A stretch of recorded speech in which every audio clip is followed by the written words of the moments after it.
Hi there, I'm Damien. I'm a public speaking and performing coach, and I help people overcome public speaking anxiety or any fears related to performing or presenting in public. In today's video, I want to talk about celebrating the small victories. Now, for those of us who have had or have public speaking anxiety, we can tend to fall into all or nothing thinking. And what this basically means is that we imagine that our speech is either going to be an overwhelming complete success or it's going to be a complete failure. There's often nothing in between. We don't think of all the small things that we've done well in a speech afterwards. We tend to only notice the mistakes we made or the parts of the speech that didn't go well. We tend to overlook the victories and the things that went really smoothly. We tend to magnify all of the negatives, talking about, well, I forgot to include that, or maybe that part wasn't clear. And this all or nothing thinking can increase our anxiety, as we are not noticing the ways, in fact, in which we are a successful public speaker. So my advice is to notice all of the small victories. So for example, you may break your speech down, and instead of judging the whole thing, start with the beginning and the intro. What went well? Was it clear and concise how you conveyed the information to people at the beginning of your speech? Maybe you started off really clearly and really confidently.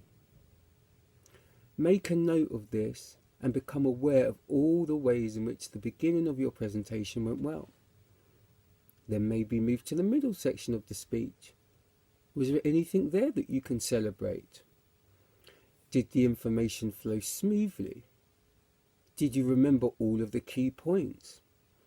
Were you able to manage your nerves and your emotions in a very consistent way? Then finally move to the end of your speech. How did the closing go? What were the good points about the way that you closed the speech? Did you take questions at the end? What went well about the way that you handled those questions? In doing this, instead of judging our whole speech as good or bad and placing it into binary categories of fail or pass, instead we are becoming a little bit more nuanced and looking at sections of our speech and the ways that we did really well.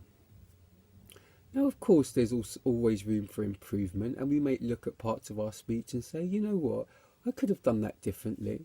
I could have done that better. However, it is really important that, as well as identifying ways in which we can improve, we celebrate the victories of our speech. This in turn will increase our confidence and lessen our public speaking anxiety. So try it. Next time you do a speech, if you can have somebody film it, or if you can remember, then identify lots of the ways in which the speech went well. Write down these victories and make a list, and add to this list any time you have to give a presentation. It will really help. Let me know how you get on in the comments. Please like and subscribe to these videos if you find them helpful, and share them with anyone who you think may benefit from them. And I'll see you next time. Thank you.